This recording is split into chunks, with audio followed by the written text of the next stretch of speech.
Salam bahagia, kita bersama lagi dalam ruang bicara yang dibawakan kepada anda tentunya di Bernama TV, dan hari ini juga kita memilih satu lagi topik yang saya kira cukup relevan, cukup penting sebenarnya untuk kita sembang-sembang bersama dengan seorang tetamu yang cukup istimewa yang sudah pun berada di studio ruang bicara ini bersama dengan saya. Baiklah, topik yang menjadi pilihan kita di ruang bicara hari ini ialah setahun pentadbiran hal ehwal Islam. Dan siapa lagi yang paling layak untuk bercakap tentang isu ini? Tentulah kita ada tetamu yang sudah pun bersiap sedia bersama saya di studio.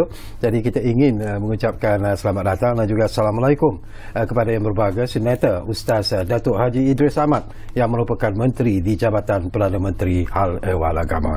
Jadi Datuk, apa khabar? Waalaikumsalam. Baik. Sehat ya? Alhamdulillah. Ini kali keberapa kita bersama sebenarnya tu? Kalau untuk dah tak boleh nak kira dah kan? Baru ni saya datang untuk minggu lepas dengan radio. Oh, okey. Ini satu topik yang saya kira cukup penting dan menarik sebenarnya ya Datuk ya. Setahun pentadbiran hal ehwal Islam. Dan lebih kurang setahun jugalah Datuk dilantik sebagai Menteri di Jabatan Perdana Menteri menjaga hak ehwal agama. Tetapi kadang-kadang ada juga orang berpendapat tu ya, setahun itu bukanlah merupakan satu jangka masa yang selesa sebenarnya untuk menilai prestasi seseorang, termasuklah menteri sendiri. Tetapi dalam masa setahun apabila Datuk dilantik sebagai Menteri di Jabatan Perdana Menteri Hak Ehwal Agama, apakah Datuk merasa cukup selesa dan sekurang-kurangnya sudah dapat melihat sebenarnya vision Datuk untuk memperbaiki tentang hak ehwal agama, terutamanya agama Islam itu sendiri tu? Okey, terima kasih. Ya. Dia masa berjalan cepat. Memang pun antara tanda akhir zaman ni masa berjalan cepat. Betul. La taqumus sa'ah hatta yataqarrab az-zaman. Ya. Maknanya tidak berlaku kiamat sehinggalah jarak masa tu cepat. Fatakunus sanah kasyahr. Setahun tu macam sebulan. Saya pun rasa macam sebulan saja. Dan apabila saya secara rasminya mengangkat sumpah pada 30 Ogos tahun 2021. Maknanya hari ini sudah masuk setahun 8 hari lah. Saya berada di Putrajaya untuk menjawat jawatan dan mengambil amanah sebagai Menteri Bahagian Hal Ehwal Agama, Jabatan Perdana Menteri. Maka tentu pada ketika saya menjawat jawatan ni, ketika waktu tu pandemik masih lagi merebak, ribu-ribu dia punya jangkitan harian. Maka tentu antara perkara yang saya ambil perhatian sangat ada dua perkara, iaitu pertama ialah berkenaan dengan isu kebajikan rakyat. Ya, kita faham ketika ada yang orang panggil daripada M40 dah jadi B40, kadang-kadang T20 pun sudah jadi B40 pun ada, akibat daripada ekonomi kita tu sebagai seluruh dunia. Fenomena ni ialah merupakan seluruh dunia satu. Yang keduanya iaitu bagaimana saya nak untuk membawa keluar rakyat daripada keresahan, daripada kesedihan kepada kegembiraan. Maka pada ketika itulah maka saya telah pun bila masuk ke pejabat secara rasminya pada 1 hari bulan September, maka saya telah membuat satu gagasan 5 insentif yang dibuat, dan kebetulan pula telah pun diberikan oleh pihak PMO Perdana Menteri sendiri yang meletakkan supaya ada dalam masa 100 hari KPI menteri ni mesti diukur. Betul. Mesti diukur. Alhamdulillah semuanya lulus belakanglah. Dan terdapat daripada 100 hari itu telah pun kita lakukan sebanyak 208 program yang telah kita laksanakan dalam masa 208 program yang dibentangkan kepada Perdana Menteri pada ketika itu. Dan sudah tentulah perkara-perkara yang kita letakkan, yang keterangkumannya dari segi orang panggil pemantapan dari segi sosial ekonomi, pemantapan dari segi spiritual, dari segi fizikal, pendidikan, yang kita rangkumkan dalam 5 insentif itu sendiri. Dan alhamdulillah waktu itu juga kita telah menggerakkan agensi-agensi di bawah saya untuk membantu orang yang berada dalam keadaan kesempitan. Dan tentu ketika itu yang saya fikirkan supaya kita supaya atas meja rakyat ni ada makan. Walaupun orang kata tidaklah banyak, tapi sekurang-kurangnya boleh alaskan perut mereka dan juga boleh memberikan sedikit keringanan kepada mereka. Maka kita telah menggerakkan, antaranya ialah musaadah yang leadnya ialah di pihak JAKIM sendiri. Kalau di kontak di wilayah sendiri Jawi, kita ada food bank, dan kita ada dapur itam yang kita suruh masjid masak untuk diedarkan kepada masyarakat sekitar di sana, untuk diberikan, tidak lain tidak bukan ialah untuk kita nak bantu mereka. Begitu juga kita telah mengeluarkan yang namakan musaadah tijariyah untuk membantu peniaga-peniaga. Kita berikan, bukan pinjam, kita berikan seorang sebanyak RM3,000, sebanyak 3 juta yang kita telah berikan kepada mereka yang nak meniaga kecil-kecilan, kan, dengan RM3,000 yang kita berikan kepada mereka waktu itu. Yang Alhamdulillah peserta kita target je 1,000, tapi oleh kerana permohonan dia 1,317 orang, melibatkan 3.9 juta lah bajet yang kita telah pun keluarkan untuk program berkenaan dengan My Musaadah Tijariyah itu sendiri.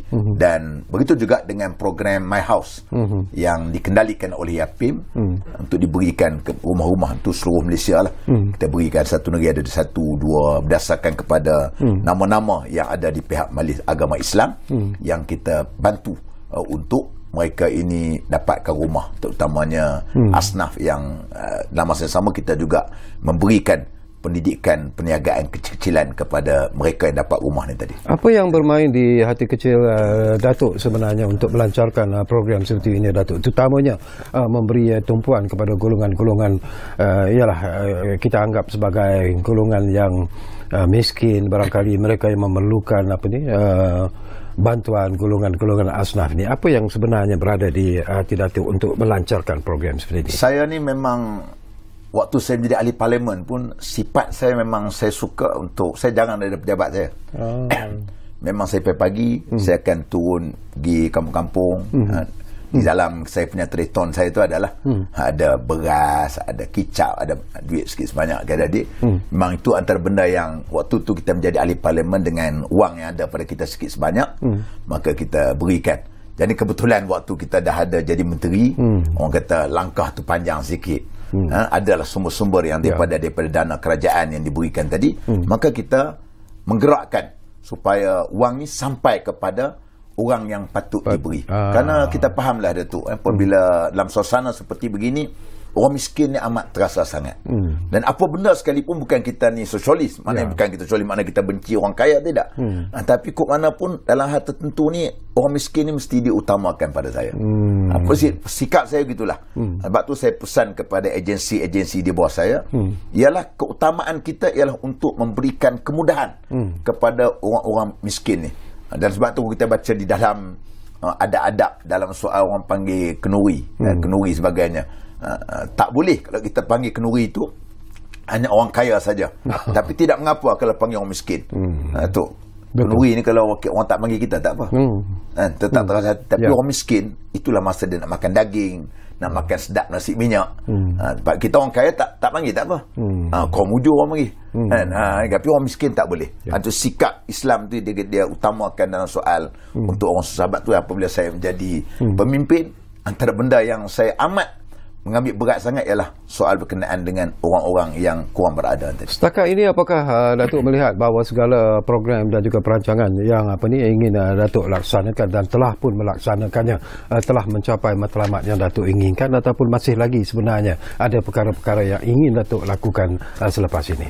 Alhamdulillah, setakat yang saya dapat rekod, lebih kurang ada 93 inisiatif baru yang kita buat. Yang tadi 208 tu yang saya telah berikan, saya nak baca panjang sangat, utama dasar transformasi pengurusan, kesejahteraan sosial 13, transformasi pengurusan 7 program inisiatif, dan di bidang pendidikan dan pembangunan insan 19, di bidang perundangan 13, yang sosial ekonominya pula banyak sikit. Sosial ekonomi ni kita berikan sebanyak 25, transformasi penyampaian perkhidmatan 5, penerbitan percetakan 3, kan? Kemudian media penyiaran sebanyak 8, bantuan kewangan haji 1 dan anugerah kejayaan agensi sebanyak 6. Ini di antara benda yang saya dapat untuk kita deliver lah ketika kita diamanahkan selama lebih kurang setahun. Tapi dalam hati kecil Datuk berdetik tak dengan program-program yang begitu menarik, yang begitu cantik yang telah pun disusun atur oleh Jabatan Perdana Menteri Hal Agama itu sendiri. Apakah Datuk merasakan bahawa sekiranya lah berlaku PRU yang ke-15, berlaku pula pertukaran menteri dan sebagainya, apakah Datuk akan merasa kecewa kalau Datuk tidak dapat melaksanakan apa yang telah pun Datuk rancangkan? Setakat hari ini saya puas dengan apa yang saya buat, terutamanya apabila saya mendapat kerjasama yang cukup baik daripada agensi di bawah saya. Staff-staff saya ni cukup profesional lah. Mereka ni daripada 14 agensi itu mereka cukup profesional, dan kadang-kadang saya nak minta datanya besok, malam ni saya terus dapat malam ni. Memang responsif lah, yang cukup diberikan oleh mereka. Dan kalau saya tidak jadi tempat sini pun tak apa, orang lain juga akan meneruskan kerja-kerja yang baik tadi. Kerana kita dalam hal seperti begini tak kisah. Yang penting amal yang kita buat tadi benda baik, mereka teruskan. Mungkin kita buat banyak tak sempurna lagi, insya-Allah benda itu akan diteruskan oleh orang-orang yang kemudian untuk meneruskan penyempurnaan ke arah yang baik. Selain daripada program yang Datuk sebut tadi, apa lagi perkara-perkara ataupun program yang berlangsung setakat ini di bawah Jabatan Hal-Ehwal Agama, Jabatan Perdana Menteri Hal-Ehwal Agama ini yang telah pun Datuk laksanakan, yang menggembirakan Datuk sebagai seorang menteri menjaga Hal-Ehwal Agama? Okey, antaranya ialah banyak agensi-agensi yang dekat dengan saya, terutamanya yang dekat juga dengan untuk kita khidmat kepada rakyat, iaitu seperti mana MAWI, Majlis Agama Islam Wilayah Persekutuan, melalui Yayasan Taqwa, kemudian YAPIM, Yayasan Pembangunan Ekonomi Islam Malaysia, kemudian Yadim, kemudian Musaadah Jakim, Tabung Haji, dan juga Yayasan Waqaf Malaysia. Ini di antara orang panggil operator-operator saya lah, yang menggerakkan untuk menghubungkan saya dengan rakyat. Dengan terutama saya kata tadilah, saya punya klien, saya orang yang menerima khidmat daripada saya kepada mereka. Contohnya macam MAWI sendiri, kita daripada bulan Januari, 1 Januari hingga 31 Julai, kita telah mengagihkan zakat sebanyak 440.239 juta. Itu dalam masa 7 bulan ni, figure terdapat. Kemudian begitu juga di sumbangan tetap yang berada di Kuala Lumpur wilayah dan juga Putrajaya serta Labuan, yang sumbangan tetap sebanyak 30,200 orang, iaitu ketua keluarga yang menerima ni melentak daripada 500 sampai kepada RM1,000 yang kita dapat. Yang kemudian baru ni kita tambah lagi sebanyak RM150 dalam bentuk untuk mereka belikan keperluan harian mereka melalui program kasih asnaf yang kita sumbang, yang kita tambah lagi sebab kerana kita faham dalam konteks hari ini yang kenaikan inflasi yang agak tinggi, maka kita cuba membantu sebaik mungkin. Kemudian program yang seterusnya ialah program MAWI juga, kerana saya lebih tumpu MAWI lah, pasal yang banyak sikit kewangannya di bawah bahagian agama ni ialah MAWI. Yang saya telah pun meminta supaya 2,000 orang asnaf untuk dikeluarkan daripada harapan saya mereka satu hari nanti, sekarang ni mereka penerima zakat kepada pemberi zakat. Untuk kita buat satu program kepada mereka, kita berikan program setiap orang kita beri modal troka sebanyak 20,000. Bukan pinjaman, ini diberikan kepada mereka untuk kita upskill mereka dari segi perniagaannya, bisnesnya, ialah melalui YAPIM, salah satu agensi saya, untuk berikan latihan perniagaan kepada mereka. Kita tak nak kita beri, orang panggil beri ikan saja. Kita nak beri kepada mereka joran, supaya satu hari nanti mereka juga merupakan orang yang akan mengeluarkan zakat hari ini. Kemudian yang program kelimanya ialah program bijak tani hidroponik Keluarga Malaysia, dan projek yang awalnya ialah kita cuba buat di dekat dengan PPR dekat Bukit Jalil. Kita akan buat pula dan insya-Allah projek itu akan berterusan untuk semua PPR lah harapan saya.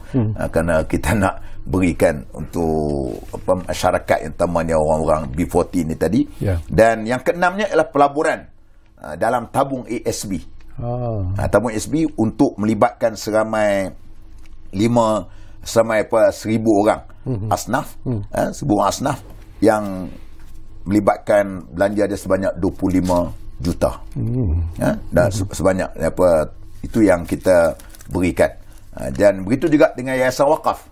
Satu lagi agensi saya, Yayasan Wakaf, baru ni kita telah melancarkan Watani, projek wakaf pertanian bersepadu.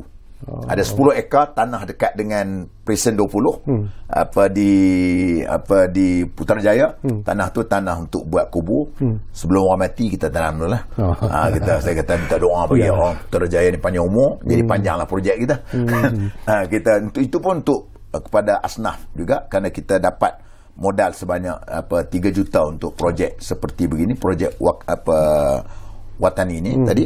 Dan begitu juga dengan tabung Cakna Armalah, tabung untuk ibu tunggal, dan iTekat CIMB Rider Entrepreneur ni kita untuk Yayasan Wakaf, untuk kita buat kepada mereka ni dengan membantu grab ni, mereka nak dapat motor. Kita dengan adanya satu orang program kita, program wakaf motor untuk diberikan kepada mereka. Begitu juga Yayasan Yapim, Yapim sendiri kita telah melatih, tahun lepas kita latih sebanyak 9,294 orang yang kita latih, dan begitu juga 2,000 tadi pun yang juga melalui projek Yapim. Dan akhir sekali tabung haji. Tabung haji sendiri pun kita telah program CSR. Tahun lepas saja sebanyak 20.1 juta kita berikan. Tahun ni target kita ialah 28.8 juta. Bila Datuk sebut tentang tabung haji, ini pun sesuatu yang menarik jugalah. Kita tahu selama kita menghadapi masalah pandemik COVID-19 ni, mereka yang ingin melakukan ibadah haji tidak dapat melakukannya. Tetapi pada tahun ini alhamdulillah hajat mereka itu tercapai, walaupun jumlah yang dibenarkan untuk menunaikan ibadah haji itu agak kecil jika dibandingkan dengan masa-masa yang lalu. Tetapi yang menarik bagi saya ialah penglibatan Datuk sendiri dalam soal ini untuk menjamin bahawa mereka yang pergi menunaikan ibadah haji itu betul-betul diberi mendapat layanan yang sewajarnya, berada dalam kedudukan kesihatan yang baik dan sebagainya. Apakah Datuk berpuas hati dengan apa yang telah pun dilakukan oleh tabung haji untuk jemaah-jemaah haji pada tahun ini? Alhamdulillah, setakat ini performa tabung haji ini bukan kita saja tengok lihat sini, malahan dipujilah. Saya pergi di dalam, tamanya saya pergi dalam persidangan wakil-wakil daripada Menteri Haji sebelum daripada Ramadan yang lalu buat di Jeddah, dan disebut secara terbuka berkenaan dengan kehebatan yang ada kepada tabung haji. Itu satu. Yang keduanya, apabila saya pergi ke program ketika di UAE pun sama, di Riyadh pun sama. Dan akhir sekali ketika musim haji baru ni, kita ada satu persidangan haji juga, nadu haji, seminar haji. Dia ambil sempurna kedatangan kita ke sana, dan saya bentang satu paper untuk menceritakan pengalaman haji, pun juga dipuji dengan secara terbuka lah. Yang paling menarik sekali tinggalkan Menteri Haji itu pergi melawat ke kemah Mina kita. Dia pergi malam. Dia pergi malam, dia kata no media, no lain. Dia memang tertarik sangat, dan insyaAllah dia bulan 11 nanti dia akan hadir ke Malaysia. Dan kita tengok sebagaimana yang kalau Datuk pernah pergi ke Mekah, kita lihat kalau dulunya memang dalam suasana orang pergi ke Mekah dalam keadaan yang tempat duduknya tak apa selesa manalah. Saya pernah pergi Mekah waktu tu duduk package tahun 2000. Package waktu tu murah ya, baru 11,000 lebih ya.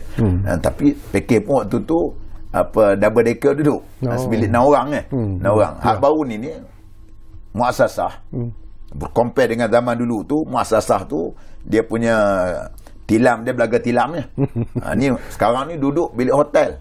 Sebilik 4 orang, 5 orang, bilik air sendiri kan. Jadi itu pembezaan dia. Dan kita juga diberikan beberapa perkara yang amat menarik, antaranya ialah diberi pilihan kepada kita waktu baru ni. Dia kata jemaah haji ni pilih waktu bila nak pergi melontar di Mina. Sampai macam gitu. Ni diberikan oleh pihak haji sana, mana dia cukup respect. Satu, dia respect pengurusan haji. Yang keduanya, dia hormat, dia respect juga berkenaan dengan sikap yang ada kepada jemaah haji kita yang agak disiplin. Walaupun sebagaimana yang kita maklum, baru ni kita duk ingat kos haji itu mungkin dalam 25,000 saja.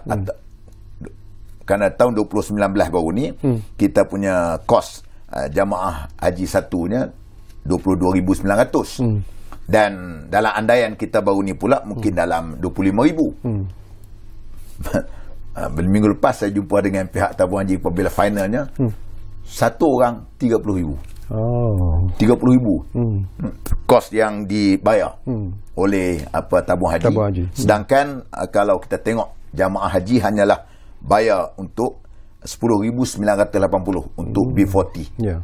Artinya kita telah memberikan bantuan haji. Kita tak nama subsidi, kerana ini adalah daripada tabung haji. Artinya setiap B40 dia mendapat bantuan haji sebanyak RM19,020. Dan manakala M40 yang lain daripada B40, mereka bayar RM12,980, dan kita pula beri bantuan haji sebanyak RM17,020. Artinya itu tabung haji terpaksa mengeluarkan lebih kurang 300 hingga 400 juta bantuan haji itu sendiri. Jadi ini satu perkara yang kita dapat lihat. Walaupun kita berusaha juga untuk memberikan bantuan haji kepada jamaah haji yang pergi ke sana. Jadi kita sepatutnya lah mengucapkan setinggi-tinggi tahniah kepada pengurusan tabung haji dan juga tahniah kepada Datuk sendiri yang memberikan tumpuan yang cukup personal sebenarnya dalam usaha untuk menjamin bahawa jemaah kita ketika itu yang berada di Tanah Suci Mekah juga mendapat layanan yang sewajarnya, dan mereka tentunya berpuas hati dengan apa yang mereka peroleh. Tapi kita akan sambung lagi Datuk. Seperti biasalah, kita diarah untuk berehat dulu buat seketika, dan anda kembali semula sebentar saja lagi bersama kami di ruang bicara ini yang kami bawakan kepada anda tentunya di Bernama TV. Kita jumpa selepas ini.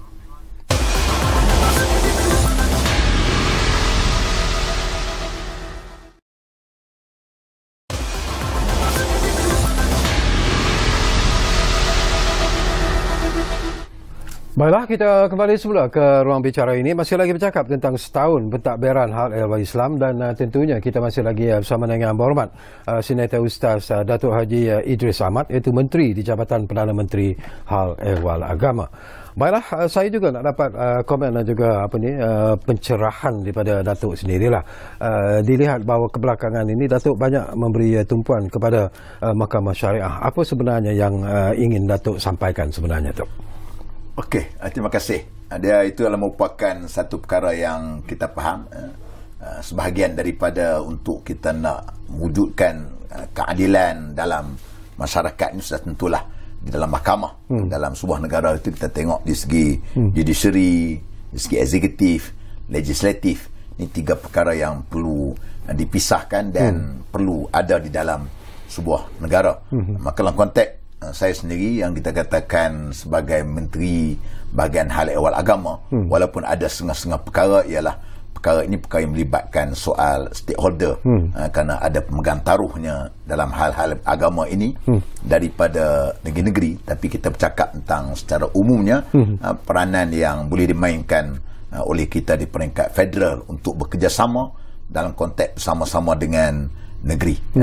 Maka antara satunya ialah kita menubuhkan jawatan kuasa memperkasakan Mahkamah Syariah, yang dipengusikan oleh Tan Sri Osman Mustafa.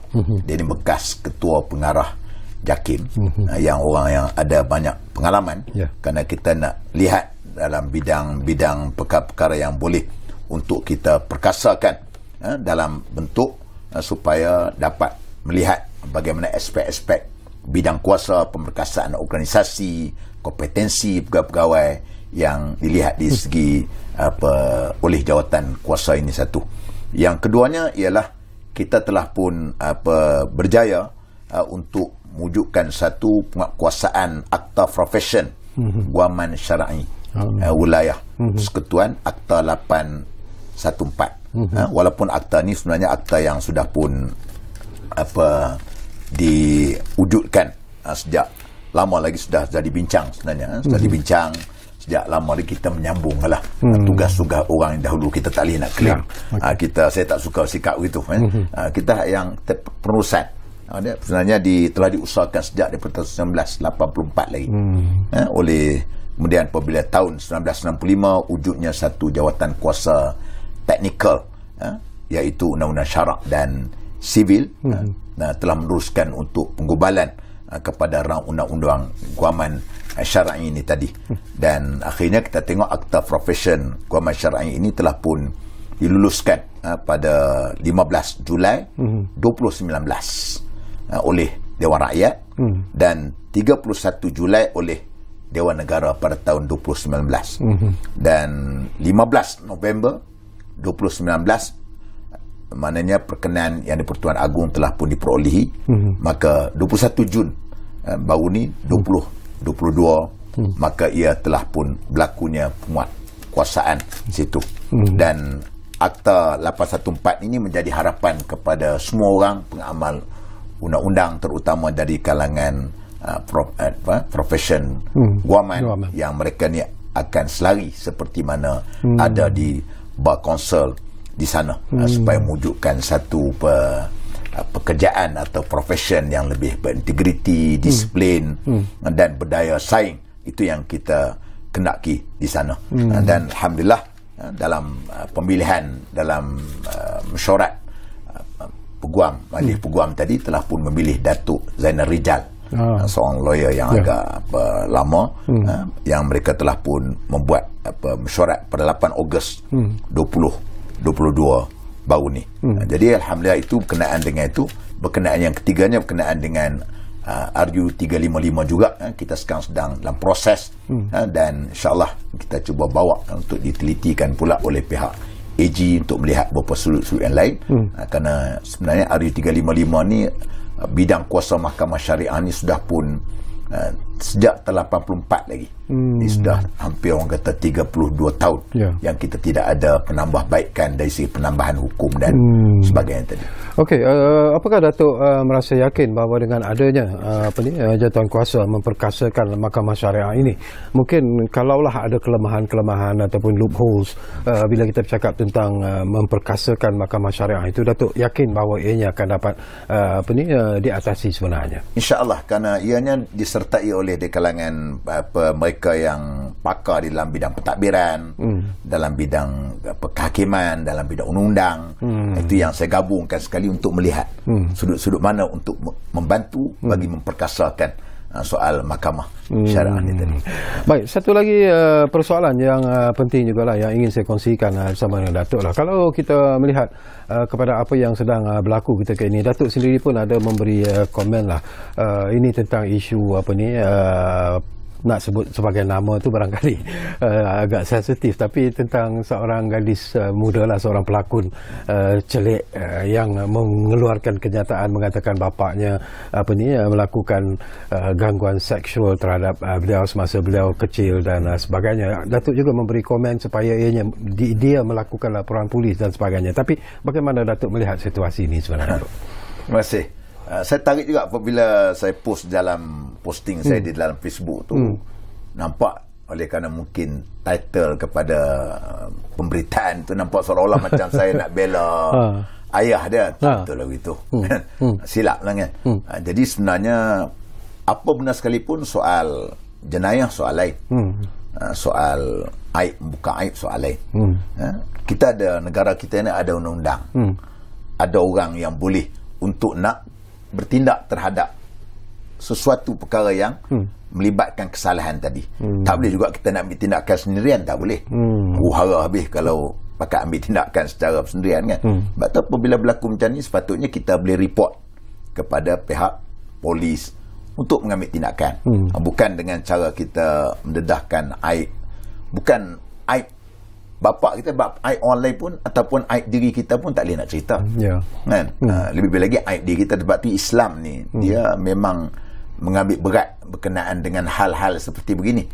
Sebab itu apabila kita melakukan satu kesalahan, kita tak boleh untuk nak isytihar kat orang. Aku malam tadi aku minum arak, aku berzina, tak boleh. Itu dahlah minum tu Allah Ta'ala marah lah satu hal. Dan isytihar kat orang pula 2 kali marah pula tu. Kerana sebab tu Nabi SAW pun sebut, dia kata kullu ummati mu'afi illa al-mujahirin atau kama qala. Setiap umat aku ni dimaafkan, diampunkan, melainkan orang yang mujahir, maknanya orang yang duduk mendedahkan, duduk menceritakan tentang aib yang ada kepada diri dia. Hatta kalau kita tengok sendiri pun di dalam persoalan berkenaan dengan pernah berlaku zaman Nabi SAW. Apabila dia datang untuk, dia kata, ya Rasulullah, aku melakukan zina. Rasulullah kata, Rasulullah paling muka kat lain, tak perlu dengan dia. Setelah 3 kali itu, dia kata, kau ni gila ke? Tak, dia kata, aku tak gila. Rasulullah ni tak nak supaya awak ni, engkau melakukan zina ni, aku pun tak tahu. Engkau dengan Tuhan saja. Kenapa yang kau duk mari cerita kat aku? Dalam konteks seperti begini, Islam ni dia lebih suka kita memohon keampunan dengan Allah Subhanahu Wa Taala, kita istighfar dengan taubat nasuha. Insya-Allah Allah Taala akan mengampunkan dosa kita. Balik pada cerita tadi, melibatkan orang lain pula, kita menceritakan keaiban tu dan dituntuni oleh orang lain sebagainya, memang tidak baiklah. Sikap itu sikap yang tidak baik. Kita sama juga macam kalau kita suami isteri. Hatta kalau berlaku perceraian suami isteri sendiri pun, kita tak boleh cerita keaiban yang ada kepada suami kita. Kita tak boleh cerita aib yang ada kepada isteri kita. Habis. Ini aib. Ini rahsia antara kita berdua. Tak boleh sampai kat itu, walaupun dah bercerai sekalipun, tak boleh untuk nak mencerita aib yang ada kepada suami atau isteri. Tapi dalam isu seperti ini, Datuk, ya, apakah pejabat agama misalnya boleh campur tangan ataupun dalam aspek memberi nasihat dan sebagainya? Itu perkara yang boleh diambil lah, boleh diambil perhatian. Kalau kita lihat, kalau mereka ni tinggal di mana-mana negeri, maka insya-Allah mungkin kita boleh advise supaya dia pergi ke pejabat tu nasihat. Kita pun bukan nak sikap saya tidak suka untuk orang panggil apa, nak menghukum terus kan. Kita nasihat, mungkin kadang-kadang dia bercakap dalam keadaan dia tidak sedar ataupun dia tidak faham suasana ataupun dia excited sangat. Jadi itu perkara yang perlu diambil perhatian lah. Jangan kita sembarangan. Betul. Baik, saya juga nak dapatkan pandangan Datuk lah. Baru ini pun Datuk memperkenalkan inisiatif lelaki khawam. Wah, ini pun saya nak tahu jugalah. Apa sebenarnya yang dimaksudkan dengan apa ni inisiatif lelaki khawam ini, Datuk? Okey. Dia apabila kita sebut tentang dalam rumah tangga kita ni, lelaki ni, kita sebagai bapa ni orang panggil apa, teras lah. Teras dalam kehidupan keluarga kita. Sebab tu Allah Ta'ala bersebut ar-rijal qawwamuna 'alan nisa. Laki-laki ni merupakan pemimpin, merupakan orang tonggak, pelindung kepada wanita. Oleh itulah dalam hal seperti mencari nafkah sebagainya, obligasi dia letak kepada suami. Kalau isteri kita yang tidak faham berkenaan dengan agama sekalipun, tanggungjawab dia ialah suami. Kalau suami dia tak boleh mengajar, dia kena pastikan isteri dia, anak dia kena pergi hantar mengaji. Tanggungjawab. Dan kita pula, bila kita berkahwin pula, aku terima nikahnya tu, geran hak yang ayah mentua kita pegang tu pindah kita dah. Pindah milik kita dah. Ayah kita tak ada apa dah. Betul. Okay? Sebab tu ni katakan kita ni tak ada. Walaupun dia bercanda pun, orang perempuan ketaatan kepada ayah dia sehingga dia berkahwin. Dia berkahwin ialah suami. Lepas tu baru orang lain. Ni kita dapat lihat gitu. Oleh itulah kita nak supaya dalam masyarakat kita pada hari ini, terutama yang kita tengok hari ini berlaku macam-macam kisah kan, penderaan sebagainya, berlakunya ketidakadilan, berlakunya nafkah tidak beri sebagainya. Itu punca dia apabila laki-laki ini sudah hilang kompas hidup dia. Dah hilang, dia tak tahu fungsi dia. Sebagainya dia tak tahu fungsi dia. Sehingga kan mereka itu lupa tentang tanggungjawab mereka sebenar sebagai ketua dalam rumah tangga. Dan anak-anak sendiri pun, sebab itulah kalau kita tengok kan, seorang ibu yang dapat menjaga anak dia, anak yatim dan sebagainya, dia apabila sebut anak yatim ni adalah anak yang kematian suami, anak yang kematian bapa, yang belum balik, itu baru nama anak yatim. Baru nama anak yatim. Ni kadang-kadang kita kata kalau dah besar macam kita ni, kalau ayah meninggal, tak nama anak yatim, tu nama anak rais yatim. Kan? Gitu. Orang kata kita dalam konteks kita sebut tadi, apabila anak kehilangan bapa, sebab tu kita tengok anak yang dipelihara oleh ibu ni cabaran besar sebagai seorang ibu tunggal sebenarnya. Anak ni dia tak pernah takut dekat mak. Mak garang macam mana pun, betul. Contoh kan kita ada mak kan, garang mak macam mana pun kita tak takutnya. Mak saya dulu pun garang. Garang tak takut. Walau orang saya buat ibarat kata kalau mak kita ni ada janggut, dia meleret sampai ke bumi pun anak tak takut. Lagi dia marah, lagi kita sayang kat dia. Lagi dia marah, kita suka kat dia. Dan kita sendiri pun sama, bila sayang kasihnya kita dengan mak kita lihat. Jatuh barang kita tak sebut Allah Pak, Allah Mak. Allah Mak. Sebab tu Rasulullah pun sebut 3 kali mak baru ayah. Balik pada cerita tadi, ayah ni mak yang kadang budak anak-anak kita ni kan, kita tengok waktu maghrib, dia tengok televisyen, tak mandi lagi, mandi anak, mandi sayang, dia tak buat apa. Bila balik kita ya terus berselerak masuk bilik air kan. Betul. Padahal mak tadi marah kat dia orang, menjerit supaya mandi, tak peduli. Inilah orang kata ibu ayah tu ketua dalam rumah tangga. Tapi kalau ayah ni rosak perangai dia, macam mana kita nak dapat lihat dalam keluarga yang baik, kita akan dapat tunjukkan dalam masyarakat. Sebab tu tonggak kekuatan dalam rumah tangga ni mesti adanya kepada laki-laki. Sebab tu kita kenalkan lelaki qawam. Dan kita pun telah insyaAllah dia akan siapkan satu tour. Saya telah pun bersama dengan mengarahkan agensi tamannya JAKIM, dan kita telah pun buat round table, panggil pakar-pakar sebagainya untuk kita akan jadikan satu talk of reference untuk kita edarkan juga ke seluruh negara. Dan 4 tahun ini supaya saya nak supaya ada kita kenalkan untuk cari tokoh-tokoh bapa misali ataupun lelaki qawam yang ada ciri-ciri dia. Dan hari ini kita buat seminar-seminar supaya nak menjelaskan tentang hal-hal seperti begitu. Kerana kita tahu kerana runtuhnya sebuah negara masyarakat ni apabila rosaknya keluarga. Keluarga penting. Dalam kehidupan semasa sebenarnya, Datuk, kalau kita melihat, ialah mungkin zaman sudah berubah sebenarnya, zaman Datuk, zaman saya, mungkin kita itu berbeza, kita besar di kampung dan sebagainya bersama dengan ibu bapa. Tetapi sekarang ini kalau kita lihat, ialah perubahan sosial kehidupan itu sendiri memberi cabaran yang cukup hebat. Bila kita bercakap tentang alam rumah tangga itu, kadang-kadang peranan bapa itu yang terpaksa mencari nafkah untuk keluarga dia, terpaksa keluar daripada pagi balik tengah malam dan sebagainya. Apakah Datuk melihat itulah antara faktor yang mungkin menyumbang mengakibatkan berlakunya kepincangan peranan seorang suami, seorang lelaki dan seorang suami itu sebenarnya? Ya, memang untuk tanggungjawab ni kepada bapa ataupun kepada suami. Tapi kok mana pun ada asas dia dalam agama ni kukuh. InsyaAllah dia keluar dah bekerja macam mana pun, isteri kita pun kalau ada asas yang kukuh, dia pergilah bekerja macam mana pun, pergi overseas ke macam mana pun, dia masih anggap, dia mesti tahu dia adalah merupakan isteri orang. Begitu juga dengan suami ni tadi, macam mana dia sekalipun, dia tahu dia ada hasil yang dia balik tadi ialah untuk anak dan isteri dia. Kita terpaksa, macam kadang-kadang kita tengok di KL ni, kadang-kadang setengah orang terpaksa kerja double. Siang kerja sampai pukul 4, kadang-kadang malam bawa Grab, terpaksa untuk ni. Tak ada masalah, itu memang terpaksa kita hadapi dalam suasana hari ni, dalam suasana keadaan pemaisha ataupun kehidupan yang begitu berat, maka tentu memerlukan tu. Yang penting, betul apa penting sekalipun, baik sama ada isteri ke, mesti agama dulu, suami pun mesti agama dulu. InsyaAllah ada benda ni, kita akan dapat lihat bagaimana keluarga itu akan baik.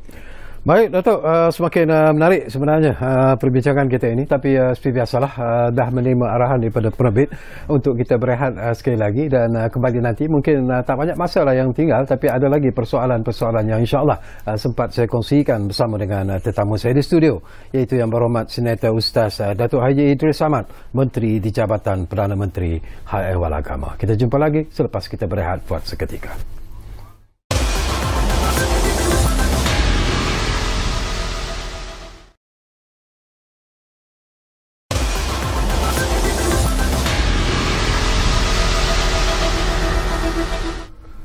Baiklah, terima kasih banyak-banyak kerana anda masih lagi bersama kami di Ruang Bicara ini. Kita masih lagi bercakap tentang setahun pentadbiran hal ehwal Islam. Baik, baru-baru ini pun Datuk juga ada membangkitkan tentang rasa tidak senang hati Datuk lah kepada apa yang berlaku, terutamanya bila kita bercakap tentang isu-isu yang mengaitkan hiburan seperti konsert dan sebagainya. Malah Datuk juga memberi komen tentang ada juga drama-drama Melayu kita yang kadang-kadang mengenengahkan sesuatu yang tak seharusnya diketengahkan kalau kita lihat daripada pengajaran Islam itu sendiri. Jadi mungkin Datuk boleh kongsikan bersama kami tu. Okey. Saya sebenarnya suka hormat orang seni. Sebab tu baru ni 30 hari bulan Ogos baru ni saya bertemukan di antara orang seni datang, pelakon, antaranya Emma Fatima datang, top lah. Tu Soal Aslam. Saya buat di Bangi dan penerbit-penerbit daripada Astro, daripada TV3 datang untuk kita bincang. Dan pada saya ialah saya hormat kenaan dengan, kerana ini seni ini gifted Allah Ta'ala berikan kepada seorang. Betul. Dan pada saya juga ialah ini juga merupakan kadang-kadang medium untuk nak menyampaikan agama juga kadang-kadang dengan mesej dia. Mungkin orang kadang-kadang bukan semua orang boleh nak terima pengajaran tu dengan secara direct macam ni, kan, dengan kuliah qala Allah qala Rasul saja. Mungkin orang gateway dia ialah lain, melalui drama, melalui dalam konteks sketsa, melalui dialog yang kita buat dalam bentuk-bentuk video-video pendek sebagainya. Ini yang sebenarnya saya memang menggalakkan lah untuk buat. Semalam pun saya berjumpa dengan bahagian penerbitan JAKIM sendiri pun saya minta supaya perkara ni diadakan dalam bentuk dia ada mesej dia. Ada mesej dia. Saya tak nak kadang-kadang kita boleh sebut tentang nak bercakap tentang agama ni hanya just di surau masjid, itu saja. Kita punya, bukan semua manusia yang boleh dia nak pintu masuk, dia nak kenalkan berkenaan dengan agama ini halah melalui kuliah, melalui secara konvensional itu saja. Tetapi kita buatnya ialah dalam bentuk yang lebih supaya agak interaktif, yang boleh memberikan keberkesanan dalam konteks begitu. Maka sebab itu jangan kita anggap bahawasanya kita orang agama ni kita anti sosial, anti hiburan. Tak betul. Tidak ada masalah. Memang itu di segi fitrah kita ni memang kita suka kepada itu. Tapi cuma ada had dia. Macam minum. Boleh minum. Allah Ta'ala kata apa? Kulu washrabu. Minum, makan. Tapi wala tusrifu. Jangan kau melampau. Makan makan, tapi jangan melampau. Tak boleh. Apa benar sekali dalam Islam ni dia tak boleh. Sebab tu Nabi sebut khairul umur awsatuha. Sebaik-baik perkara ni ialah sederhana. Bukan yang orang kata secara melampau. Samalah juga apabila kita nak berlakonkan sebagainya, biarlah kita bertindak itu dengan secara sederhana. Buat sekali benda sekalipun biarlah dengan secara sederhana. Maksudnya ada mesej kita nak bawa. Apa mesej kita nak bawa? Jangan kita dah anggap kadang-kadang kita dah boleh tengok filem kita tahu dah ending dia dah tu. Kan? Rupa-rupanya masyarakat kita masih lagi orang yang ada intelektual, dia ada masyarakat kita ni orang yang cintakan lagi tentang filem-filem yang ada mesej. Contoh dia macam filem Mak Kilau ni. Orang anggap macam filem ni tak boleh pergi kan. Rupanya tidak. Rupanya dia box office, kan? Tunjukkan hampir 100 juta dah nak dapat, kan?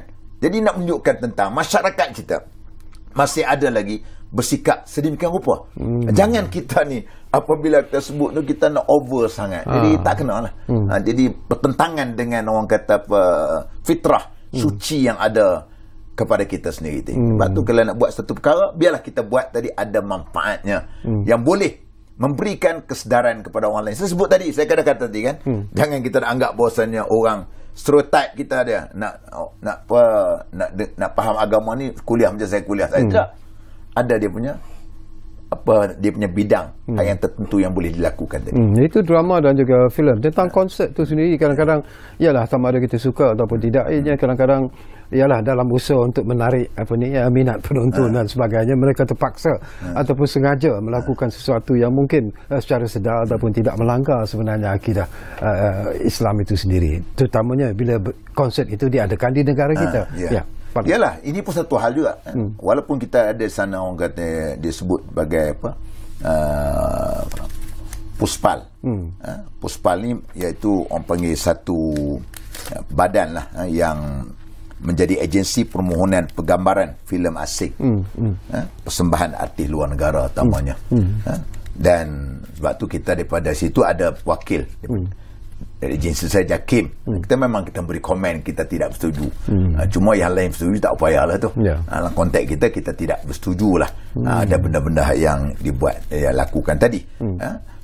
Namun pada kita ialah macam saya sebut tadi, setiap apa yang kita lakukan tadi, biarlah orang kata apa, ada nilai-nilai.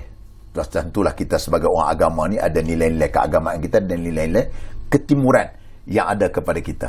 Itu kita tak, bukanlah sampai hiburan, sampai benda-benda yang lakukan tadi yang tunjukkan aksi yang tidak baik sebagainya, sebenarnya itu tidak mendatangkan kebaikan kepada orang lain. Tetapi dalam masyarakat Malaysia yang bersifat majmuk sendiri tu, apakah Datuk melihat bahawa kadang-kadang walaupun mungkin ialah jabatan-jabatan agama Islam itu sendiri ingin melaksanakan sesuatu, terutamanya membuat censorship dan sebagainya, tetapi mereka juga memikirkan tentang kemahuan dan juga kehendak bangsa-bangsa lain yang beragama lain di negara kita. Itu apakah itu juga senario yang bukan mudah sebenarnya untuk diatasi oleh jabatan hal ehwal agama khususnya? Ya, memang bukan satu benda yang senang. Sebab tu kita apabila kita nak buat satu benda-benda perubahan yang baik ni, kita perlukan kepada kesabaran. Sebab tu ada patah Arab sebut dia sebenarnya, sabrun Ayub wa umrun Nuh. Kita kena ikut sabar dalam perjuangan kita menyampaikan ialah kita kena ikut sabar Nabi Allah Ayub. Dan dalam umur hayat perjuangan ni yang panjang ni ialah sebagaimana umur Nabi Allah Nuh alaihissalam, 950 tahun dia berdakwah. Setengah riwayat menyebut 80 orang saja pengikut dia, termasuk anak sendiri pun tak beriman. Yang tak beriman dengan dia. Begitu juga kita pada saya sendiri pun sama. Dalam konteks kita cuma terangkan, beritahu pada benda-benda macam ni, dan insya-Allah saya yakin dan percaya benda kebaikan ni akhirnya orang akan nampak kebaikan. Cuma kita akan tunggu masa dan ketika saja. Kita tak boleh kecewa. Dalam usaha kita ni kita tak boleh kecewa, dan kita yakin dan percaya bagi orang yang walaupun mereka ni beragama lain sebagainya, di sana ada satu nilai persamaan kita dengan mereka ialah iaitu nilai moral. Semua agama yang mengajak kepada soal nilai moral yang baik, nilai yang baik. Tidak ada agama yang nak kepada moral yang tidak baik. Okey, saya setuju dengan apa yang Datuk sebut. Saya juga nak dapat pandangan Datuk. Ini berkaitan dengan apa yang sedang berlaku, terutamanya dalam zaman yang sudah pun berubah sekarang ini, daripada anak muda, malah anak-anak kecil pun sudah pun begitu rapat dengan media sosial sebenarnya. Kemunculan pendakwah-pendakwah bebas melalui media sosial kadang-kadang juga memberikan semacam kebimbangan kepada kita sebenarnya. Kita tak tahu apakah ajaran ataupun apa perkara yang dilontarkan oleh pendakwah-pendakwah ini, apakah itu benar ataupun tidak. Macam mana nak mendapat satu kawalan dan juga gambaran yang lebih baik tu? Okey, baik. Sebab tu Nabi pun sebut, dia kata ballighu anni walau ayah. Sampaikanlah kepada orang walaupun satu ayat. Daripada aku ni satu ayat. Bagus. Kita semua adalah pendakwah. Datuk Sarkawi pun dakwah juga. Maknanya kita dalam konteks kemampuan kita yang sedikit sampai, itulah sebagai kita nak menyampaikan kepada orang. Sebab tu Sayyidina Ali sebut, dia kata, kalau orang yang pernah mengajar kepada aku satu ilmu saja, itulah merupakan guru aku.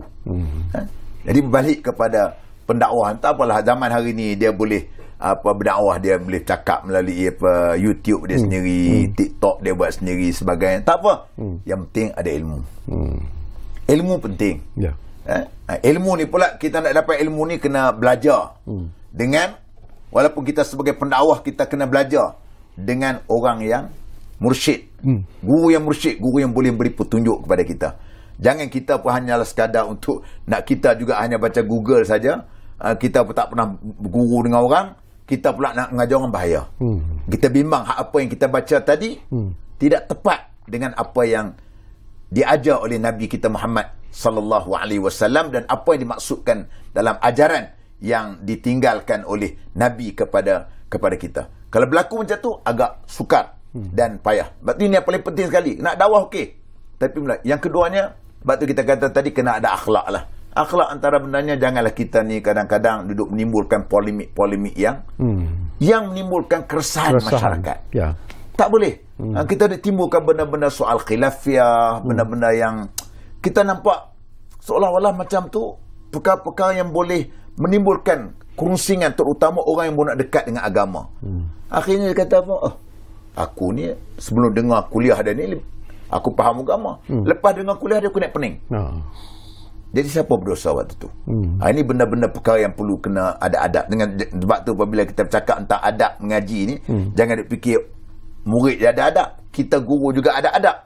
Kalau kita baca dalam kitab dia Salikin bercerita berkenaan dengan ada adab sebagai seorang guru pun ada, bukan saja adab sebagai seorang murid.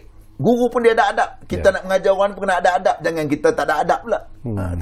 Baik, tinggal lebih kurang alamak, masa begitu mencemberui kita lah tu.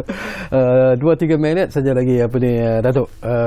Saya tak sempat pun nak sentuh isu politik, tak apalah, itu kita bincang di lain kali. Tapi mungkin di penghujung ini apa harapan Datuk kalau kita melihat daripada suasana ummah dalam kehidupan ketika inilah, ianya merupakan penuh dengan cabaran. Kita bercakap tentang isu rasuah, kita bercakap tentang salah guna kuasa dan sebagainya lah. Jadi pesanan dan juga harapan Datuk lah sebagai rakyat Malaysia kepada rakyat Malaysia juga yang lain, terutamanya umat Islam sendiri itu. Ya, memang perkara-perkara macam Datuk sebut di soal rasuah, kita katakan ini perkara yang kita dapat tengok satu perkara yang perlu semuanya kena dididik sejak daripada awal lagi. Pertama, kalau hak orang pakai Islam dari segi moralnya, dari segi dididik, tidak boleh ambil hak orang sebagainya itu. Hak Islam tentulah kita mengajar anak-anak kita jangan ambil barang orang daripada kecil lagi. Jangan ambil barang kawan, curi barang kawan, curi pensel anak-anak kita kadang-kadang tak faham kan. Saya ingat waktu kecil lemak saya pesan kat saya, jangan ambil barang Cina. Walaupun Cina dia kata kan, dia pesan nak beli barang tu. Hati begitu. Dan begitu juga lebih lagi rasuah bila kita besar macam ni, kita ada kuasa sebagainya. Kena ingat rasuah ni ialah merupakan, kalau arak tu dianggap sebagai al-khamru umul khaba'is, arak itu bapa kepada segala kejahatan dosa. Rasuah ni merupakan bapa kepada penjahanam negara. Karena rasuah ni kita dapat tengok dia akan menyebabkan berlakunya soal ketirisan. Duit sepatut cukup tapi tak cukup. Rasuah menyebabkan kadang-kadang projek patut jadi tapi tak jadi. Rasuah menyebabkan kita ambil hak orang yang patut dapat, kita tak dapat. Kita dapat pasal kita beri rasuah. Ini semuanya bahaya begitu. Oleh itulah Nabi berpesan kepada kita, kata man nabata lahmuhu min haramin pannaru aula biha au kama qala. Mana-mana daging yang tumbuh daripada benda yang haram, maka neraka adalah aula bagi kamu. Kena ingat, kadang-kadang apabila kita makan benda sumber tak betul, kita beri kepada anak kita tak berdosa, tak tahu apa, tapi kita beri kepada dia, nanti anak tu jadi macam-macam sebagainya, lawan kita, derhakaan kita. Kena cek apa makanan yang kita berikan kepada anak-anak kita sendiri. Ini benda-benda yang perlu menyedari kepada kita sendiri. Semua benda yang kita rasa peringatan untuk diri saya juga, terutamanya sebagai orang yang berada di dalam tempat yang agak tinggi, maka perlu pengingatan kepada hal-hal seperti begini. Baik, terima kasih banyak-banyak kepada Yang Berhormat Senator Ustaz Datuk Haji Idris Ahmad, itu Menteri di Jabatan Perdana Menteri Hal Ehwal Agama, kerana sudi bersama dengan kita. Tapi sesuatu yang Datuk Ye, saya pun panggil Datuk Ye kena janjilah bahawa selepas ini Datuk kena datang lagi, kerana saya juga nak berbincang ataupun bercakap nanti bersama dengan Datuk tentang isu-isu politik, terutamanya bila kita dah dekat dengan PRU 15 nanti. Dan saya percaya ini juga merupakan satu isu yang penting dan perlu diwawarkan kepada penonton-penonton kita. Apapun, kami juga ingin mengucapkan jutaan terima kasih kepada anda yang menumpukan perhatian bersama kami di Ruang Bicara ini. Dan seperti yang selalu kami janjikan kepada anda dan sentiasa kami tepati, Ruang Bicara akan terus berbicara bersama anda dari masa ke semasa. Kita jumpa lagi. Assalamualaikum.